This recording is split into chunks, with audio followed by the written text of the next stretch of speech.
मुंबईमध्ये उद्या ठाकरे बंधूंचा विजयी मेळावा होतोय। हिंदीबाबत राज्य सरकारने घेतलेली भूमिका, त्यानंतर दोन्ही ठाकरे बंधूंनी एकत्र मोर्चा काढण्याचा दिलेला इशारा आणि त्यानंतर सरकारला मागे घ्यावी लागलेली भूमिका, या सगळ्याच्या पार्श्वभूमीवर हा सगळा विजयी मेळावा आहे तो होणार आहे। या सगळ्या विजयी मेळाव्याचे वेगवेगळे राजकीय अर्थ देखील आता काढले जात आहेत। दोन्ही ठाकरे बंधूंची राजकीय दिशा, त्याचबरोबर महाराष्ट्रात होणाऱ्या पुढच्या एकूणच राजकीय युतीची चर्चा देखील या निमित्ताने सुरू झालेली आहे। आणि याच सगळ्या संदर्भात बोलण्यासाठी माझ्यासोबत राजकीय विश्लेषक विजय चोरमारे सर आहेत। बोलूयात सर, काय सांगाल? खरं तर अनेक वर्षांनंतर दोन्ही ठाकरे बंधू एकत्र दिसणार आहेत, एकमत मराठीच्या मुद्द्यावर झाल्याचं पाहायला मिळतं। खरं आहे, म्हणजे गेल्या अनेक वर्षापासून जवळपास 2 दशकांच्या नंतर दोन ठाकरे बंधू एकत्र येत आहेत। म्हणजे कशाच्या निमित्ताने एकत्र येत आहेत, ते किती काळासाठी एकत्र येतात हे प्रश्न आत्ता त्या निमित्तानं गैरलागू आहेत, पण ते एकत्र येत आहेत ही सगळ्यात महत्त्वाची गोष्ट आहे। दुसरा त्यातला मुद्दा असा की ते भाषेच्या प्रश्नावर एकत्र येत आहेत। म्हणजे एखाद्या सांस्कृतिक प्रश्नावर राजकीय पक्षांनी एवढी सजगता दाखवणं आणि त्यासाठी एकत्र येणं ही मला वाटतं महाराष्ट्रातली एक फार मोठी घटना आहे। ती जशी राजकीय घटना म्हणून सगळे बघतायत, तसं मला त्या अर्थानं नाही, सांस्कृतिक घटना म्हणून अधिक महत्त्वाची वाटते। म्हणजे मराठी भाषेसाठी हे सगळे लोक एकत्र येतात। म्हणजे आपल्याला माहिती आहे की महाराष्ट्र सरकारनं पहिलीपासून हिंदी सक्तीचा निर्णय घेतला, नंतर त्यात काही सुधारणा केल्या, पण त्यापासून सरकार मागं हटायला तयार नव्हतं। पण यांनी मोर्चाची घोषणा केल्यानंतर आणि एकूण सगळा दबाव वाढायला लागल्यानंतर सरकारनं आपली भूमिका मागे घेतली आणि त्या आपल्या त्रिभाषा सूत्राच्या धोरणाला आणि हिंदी भाषेच्या सक्तीला स्थगिती दिलेली आहे। त्यामुळं जो मोर्चा काढायचा होता, मोर्चाच्या निमित्तानं दोघं एकत्र येणार होते, त्या संदर्भात एक प्रचंड कुतूहल महाराष्ट्रात निर्माण झालं होतं। तर ते कुतूहल टिकून राहावं म्हणून त्यांनी मोर्चाऐवजी विजय मेळाव्यात हा पर्याय आलेला आहे। कारण जर हे काहीच घडलं नसतं तर देवेंद्र फडणवीस यांचं राजकारण यशस्वी झालं असतं, त्यांनी कसं या 2 भावांना एकत्र येण्यापासून रोखलं वगैरे चर्चा झाली असती। पण त्याचा फायदा सरकारला किंवा मुख्यमंत्री देवेंद्र फडणवीस यांना मिळू नये, त्यामुळे मला वाटतं त्यांनी हा मोर्चाऐवजी विजय मेळाव्याचा पर्याय काढला आहे। आणि हा विजय मेळावा फक्त दोन्ही ठाकरे बंधूंचा नाही, तर तो महाविकास आघाडीचा विजय मेळावा होतो। म्हणजे यातला आणखी एक बदल लक्षात घ्यायला पाहिजे।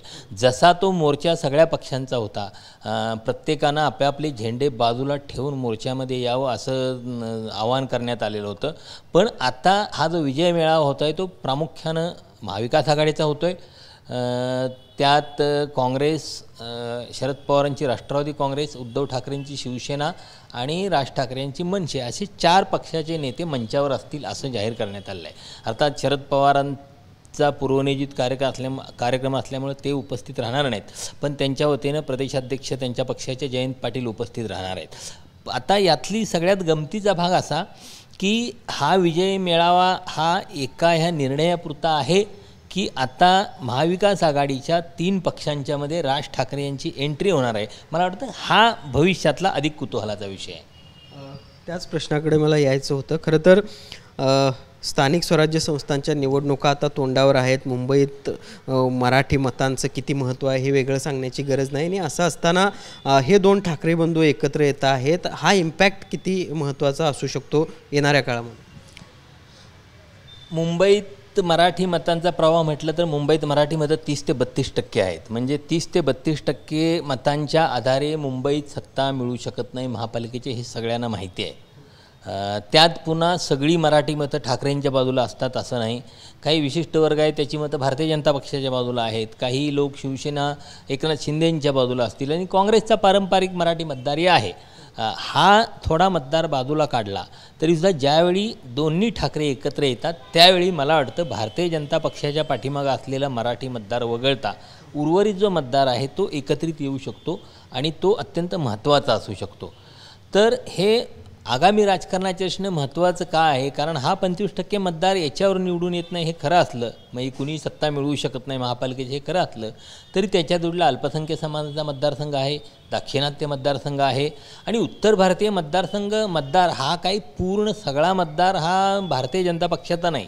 जर त्या महाविकास आघाडीनं किंवा उद्धव ठाकरे यांनी उत्तरेतले अखिलेश यादव असतील, तेजस्वी यादव असतील या मंडळींना जर मुंबईत त्यानिमित्तानं प्रचाराला आणलं तर त्याचा चांगला प्रभाव होऊन उत्तर भारतीय मतं काही प्रमाणात का होईना ती याच्याकडं महाविकास आघाडीकडे येऊ शकतात. कारण ज्या पद्धतीनं भारतीय जनता पक्ष राजकारण करतो, योगी आदित्यनाथना वगैरे आणून उत्तर भारतीय मतांसाठी प्रयत्न करतो, तशा पद्धतीनं यांच्याकडे तसे हुकुमी एक्के आहेत. हे जर झालं म्हणजे मराठी मतं जी मोठ्या संख्येनं या दोघांच्याकडे येतील. दुसरं अल्पसंख्य मतं, दाक्षिणात्य मतं, आणखी ही काही उत्तर भारतीय मतं, तर निश्चितपणे हे एकूण सत्ता मिळवण्याच्या याच्यापर्यंत जातात. यातला सगळ्यात मोठा जो फटका बसणार आहे तो एकनाथ शिंदे यांना बसणार आहे. म्हणजे दोन्ही ठाकरे बंधू एकत्र येण्याचा सगळ्यात जास्त नुकसान मुंबईत कोणाला होणार असेल तर ते एकनाथ शिंदे यांना होईल. ते मुंबईत जसं होईल तसं ते मुंबई MMRD रिजनमध्ये तिथंसुद्धा होईल. कारण आपोआप आत्ता जो शिवसेनेच्या पाठीमागं म्हणून मराठी मतदार आहे, तर हे दोन ठाकरे बंधू ज्यावेळी मराठीच्या प्रश्नावर एकत्र येतील त्यावेळी मला वाटत नाही एकनाथ शिंदे यांच्या बाजूनं काही मराठी मतदार शिल्लक राहील.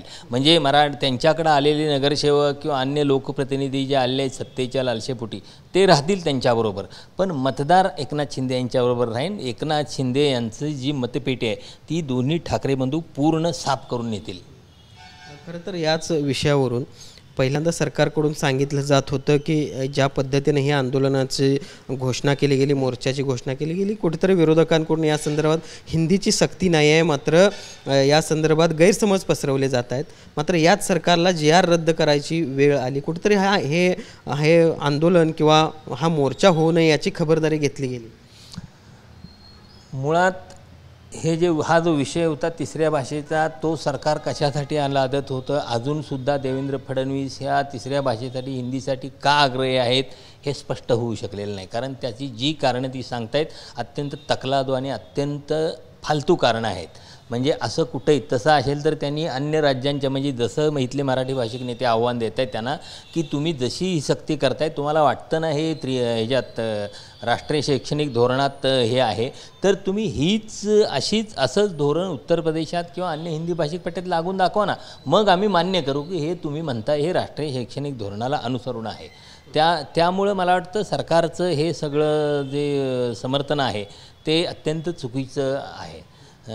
दुसरं महत्त्वाचं तुम्ही जो प्रश्न विचारलेला आहे की हा मोर्चा होऊ नये यासाठी प्रयत्न केले का, दबाव एवढा प्रचंड वाढलेला होता. कसं होतं, सरकारला माहिती आहे किंवा राज्यकर्त्यांना माहिती असतं की बहुमत जरी सभागृहात त्यांचं असलं तरी या विषयावर रस्त्यावरचं बहुमत हे त्यांच्या विरोधात होतं. सगळे राजकीय पक्ष विरोध होते, सगळ्या संघटना विरोध होत्या, भाषिक सांस्कृतिक प्रश्नावर काम करणारे जे घटक होते ते सगळे सरकारच्या विरोधात गेले होते. आणि हेच पुन्हा विधिमंडळाचं अधिवेशन सुरू होत होतं, त्या तोंडावर हा विषय चर्चेत राहणं हे सरकारसाठी निश्चितच शोभादायक नव्हतं. पुन्हा हा मोर्चाचं प्रेशर होतं, त्यामुळे सरकारला तो निर्णय स्थगित करावा लागला. पण कसं आहे माहिती आहे का, एखादी गोष्ट आपली चुकते हे माहीत झाल्यानंतर कुठल्याही सरकारसाठी किंवा कुठल्याही राजकीय नेत्यासाठी शहाणपणाचं हे असतं की त्या संदर्भात आपण काही लवचिकता बाळगून माघार घेणं. पण इथं देवेंद्र फडणवीस यांचा अहंकार अजूनही कमी झालेला नाही. म्हणजे हे आम्ही मागं घेत नाही यासाठी नरेंद्र जाधवांची समिती, नरेंद्र जाधव हे भाजपच्या वळचणीलाचे विचारवंत आहेत, त्यांची समिती तुम्हाला पाहिजे तोच अहवाल देणार हे सगळ्या जगाला माहिती आहे. त्यामुळे तुम्ही उगाच नरेंद्र जाधवांच्या आडोशाला लपण्याचं किंवा त्यांच्या समितीच्या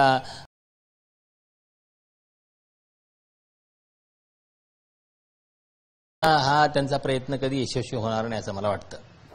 एकूणच पण बघितलं की या सगळ्या मुद्द्यावरून एका बाजूला महाविकास आघाडी एकत्र असताना महायुतीमध्ये मात्र वेगवेगळे मतं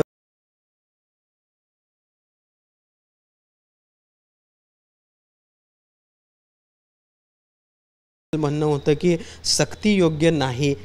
एक मत कुठेतरी महायुतीमध्ये दिसलं नाही, त्याचा देखील परिणाम. धोरण चुकीचं आहे, हा निर्णय चुकीचा आहे हेच यावरून स्पष्ट होतं. म्हणजे देवेंद्र फडणवीस हे बघायला पाहिजे की त्यांच्या मंत्रिमंडळातले उपमुख्यमंत्री अजित पवार जाहीरपणे सांगतात की 1ली ते 4थी हिंदी भाषेची सक्ती आम्हाला मान्य नाही, 5वीपासून हिंदीची सक्ती असायला पाहिजे. पण देवेंद्र फडणवीस पुन्हा राजकारण करताना एकनाथ शिंदेंचे जे मंत्री आहेत हे कुठल्या खात्याचा विषय आहे, तो शालेय शिक्षण खात्याचा विषय आहे. शालेय शिक्षण खातं कोणाकडे आहे तर एकनाथ शिंदे यांच्या पक्षाच्या दादा भुसे यांच्याकडे आहे. म्हणजे दादा भुसेंच्या खांद्यावर बंदूक ठेवून ते मराठी भाषिकांची शिकार करायला निघाले आहेत. तर हे पुन्हा एकनाथ शिंदे यांच्यासाठी खूप नामुष्कीजनक हे सगळं घडलेलं आहे. म्हणजे त्यांच्या मंत्र्याचा वापर करून देवेंद्र फडणवीस मराठीच्या विरोधातलं राजकारण करत आहेत. हे एकनाथ शिंदे यांच्यासाठी सुद्धा खूप नुकसानकारक आहे. त्यामुळे एकनाथ शिंदेंना सुद्धा या प्रश्नात फार अशी एरवी सगळ्या गोष्टींचं ते सरकारच्या बाबतीने समर्थन करायला पुढे येतात, पण या विषयावर ते फारसे पुढे आलेले दिसत नाहीत. एवढंच जरी आपले दोन्ही पक्ष जे सरकारमधले आहेत त्यांचाही विरोध आहे एवढं समजून तरी देवेंद्र फडणवीसांनी अधिक लवचिकता दाखवायला पाहिजे होती, पण ती लवचिकता दाखवायची त्यांची तयारी नाही. कारण त्यांना हा आदेश वरून आलेला आहे. म्हणजे हा दिल्लीचा आदेश आहे, हा राष्ट्रीय स्वयंसेवक संघाचा आदेश आहे. त्यामुळं मला वाटतं ते त्यांचाही नाईलाज झाला आहे आणि कसंही करून हे रेटून न्यायचा असा प्रयत्न आहे. पण महाराष्ट्रातली जनता या प्रश्नावर आता ज्या पद्धतीनं जागृत झालेले आहे ते बघतात. त्यांना भविष्यात सुद्धा हे काही करता येणार नाही. फक्त एक करू शकतात, या प्रश्नाच्या आडून देवेंद्र फडणवीस आपले अन्य 2-3 चुकीचे विषय पुढे रेटून नेऊ शकतात. एवढं राजकारण ते करू शकतात, पण हा विषय त्यांना पुढे नाही रेटता येणार. खरं तर एकूणच आपण बघतोय मराठीच्या मुद्द्यावर जरी सध्या हे ठाकरे बंधू एकत्र येत असले तरी या निमित्तानं त्यांच्यामध्ये संवाद वाढल्याचं दिसतंय. भविष्यातल्या दोघांच्याही युतीच्या संदर्भात तुम्हाला काय वाटतं? ही दोघंही एकत्र येण्याची ही पहिली पायरी म्हणता येईल का आपल्याला, ज्या पद्धतीने हे संभाषण आता वाढलेलं आहे? त्या संदर्भात आता ठोस विधान करता येणार नाही किंवा ठोस निष्कर्ष सांगता येणार नाही. पण एक गोष्ट खरी आहे की जे गेल्या 2 दशकात घडलं नव्हतं ते घडलेलं आहे. दोघं कुठल्या तरी कार्यक्रमाच्या निमित्तानं होईना का एका मंचावर येत आहेत. म्हणजे ते काय असं लग्न समारंभात समोर आले किंवा एखाद्या कार्यक्रमात हाय हॅलो केलं यापुरतं मर्यादित येणं नाही. हे ठरवून जाणून बुजून एक भूमिका घेऊन एकत्र येणं आहे. त्यामुळं मला वाटतं भविष्यातल्या युतीच्या दृष्टीने जर होणार असेल तर त्या दृष्टीने हे पहिलं सकारात्मक पाऊल पडलेलं आहे. अर्थात त्या राजकीय युतीचं कसं असतं, पुन्हा त्यात धोरण ठरणं असतं, जागा वाटप असतं, तुमचे मुद्दे असतात, त्याची ती अनेक पातळ्यांच्यावरची अनेक टप्प्यांची चर्चा असते. त्यामुळे तिथपर्यंत जाईपर्यंत काय होणार आहे आता जरी त्यांना दोघांना एकत्र यायचं असलं तरी सध्या उद्धव ठाकरे हे महाविकास आघाडीमध्ये आहेत. महाविकास आघाडीमधल्या देखील 2 पक्षांचा विचार त्यांना कुठेतरी घ्यावा लागणार. स्वाभाविक आहे, त्यांना विचार घ्यावाच लागणार आहे. कारण पृथ्वीराज चव्हाण यांची मुलाखत बघितली तर त्यांनी स्पष्ट म्हटलेलं आहे की आमची जी महाविकास आघाडी आहे ती काँग्रेस, शरद पवार, राष्ट्रवादी आणि उद्धव ठाकरेंची शिवसेना याच्यापुरती आहे. यात चौथा पक्ष घ्यायचा तो तिघांना मिळून घ्यावा लागेल किंवा नाहीतर मग शिवसेनेला आपल्या पातळीवर युती करावी लागेल. कारण पूर्वी एकदा आपल्याला आठवत असेल की लोकसभा निवडणुकीच्या काही आधी उद्धव ठाकरे आणि प्रकाश आंबेडकरांच्याशी युती केली होती आणि त्यावेळी महाविकास आघाडीने स्पष्ट म्हटलं होतं की ही त्यांची शिवसेनेबरोबरची युती आहे किंवा प्रकाश आंबेडकरही म्हणत होते की आमची शिवसेनेबरोबरची युती, आमचा महाविकास आघाडीशी संबंध नाही. तर राज ठाकरे यांचा प्रश्न त्या पातळीवर कसा सोडवायचा हे उद्धव ठाकरेंनाही म्हणजे त्या विचार करावा लागेल आणि महाविकास आघाडीलाही त्या दृष्टीने विचार करावा लागेल. अर्थात त्याचे फायदे तोटे मुंबईच्या राजकारणात काय आहेत, महाराष्ट्राच्या राजकारणात काय आहेत याचा एक व्यापक विचार करूनच त्या संदर्भात निर्णय होईल असं मला वाटतं. खरं तर या सगळ्या उद्याच्या मेळाव्याला शरद पवार हे उपस्थित राहणार नाहीत. खरं तर पूर्वनियोजित कार्यक्रमामुळं ते जरी या सगळ्या कार्यक्रमाला उपस्थित राहणार नसले तरी त्यांनी या सगळ्या मुद्दा तापलेला असताना ज्या भूमिका घेतल्या त्यावरून कुठेतरी संशय आता व्यक्त होतो. नाही, शरद पवारांनी हा प्रश्न नीट समजून घेतला नाही सुरुवातीपासून असं मला वाटतं. कारण त्याला ते हिंदीला विरोध नाही असं म्हणत होते. खरं तर हिंदीला विरोध हा कधी नव्हताच, कुणाचाच नव्हता. ते नसलेल्या विषयावर बोलत होते. मुद्दा होता सक्तीला विरोध. त्या संदर्भात ठाम बोलायला पाहिजे होतं. त्या विषयाकडून अन्य कुठंही जाण्याची आवश्यकता नव्हती. पण शरद पवार आमचा सक्तीला विरोध आहे पण हिंदीला विरोध नाही हे अनावश्यक फाटे फोडण्याची आवश्यकता नव्हती. मला वाटतं त्या संदर्भात जी एक आक्रमक ठाम भूमिका या संदर्भातले सांस्कृतिक चळवळीतले कार्यकर्ते, मराठी अभ्यास केंद्राचे कार्यकर्ते किंवा शिवसेना मनसे घेत होती तेवढ्या ठामपणे शरद पवार या प्रश्नावर बोलताना दिसत नव्हते. ही वस्तुस्थिती आहे. पण अर्थात कसं आहे, अशा प्रादेशिक प्रश्नावर शरद पवार यांच्यासारखा राष्ट्रीय नेत्याला अशी टोकाची भूमिका घेता येत नाही. म्हणजे राज ठाकरे उद्धव ठाकरे ज्या पद्धतीने बोलतात त्या पद्धतीचं भाषा शरद पवार यांच्यासारख्या नेत्याला वापरता येत नाही. त्यांना त्यातून एक सुवर्णमध्ये काढूनच बोलावं लागतं. त्यामुळे मला वाटतं त्यांची ती आपल्या अनेकांना ते जरी त्यांची भूमिका आवडली नसली तरी त्यांच्या जागी ते पॉलिटिकली करेक्ट होते हे लक्षात घ्यायला पाहिजे. उद्याचा विजय मेळावा जो आहे तो एकूणच दोन्ही ठाकरे बंधूंसाठी आणि एकूणच महाराष्ट्रातल्या पुढच्या एकूणच राजकीय भविष्यासाठी सुद्धा एक वेगळी नांदी घेऊन येणारा ठरेल असं वाटतं का? ज्या पद्धतीनं तयारी सुरू आहे, ज्या पद्धतीने या सगळ्या संदर्भात चर्चा सुरू आहे. पहिली गोष्ट, हा विजय मेळावा घेऊन उगीच भ्रमात राहण्याची आवश्यकता नाही. कारण ही स्थगिती दिलेली आहे, सरकारनं निर्णय मागं घेतलेला नाही. त्यामुळं त्या संदर्भात विजय मेळाव्याच्या जल्लोषात सरकारला अन्य काही गोष्टींना संधी देण्याचं काम करू नये असं मला वाटतं सगळ्यांनी.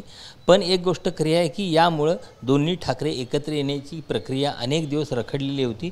त्या संदर्भातलं एक महत्त्वाचं पाऊल पडलेलं आहे आणि त्याचे परिणाम निश्चितच भविष्यात मुंबई महानगर प्रदेशाच्या आणि महाराष्ट्राच्या राजकारणातसुद्धा दिसून येतील.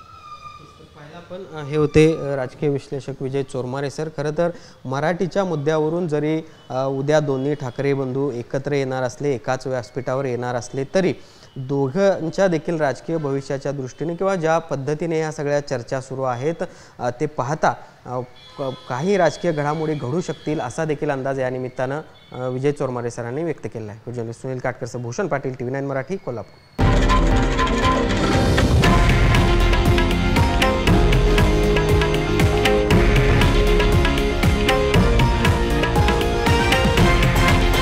हे आहे देशातील नंबर 1 न्यूज नेटवर्क आणि आपण पाहत आहात TV9 मराठी, एकमेव.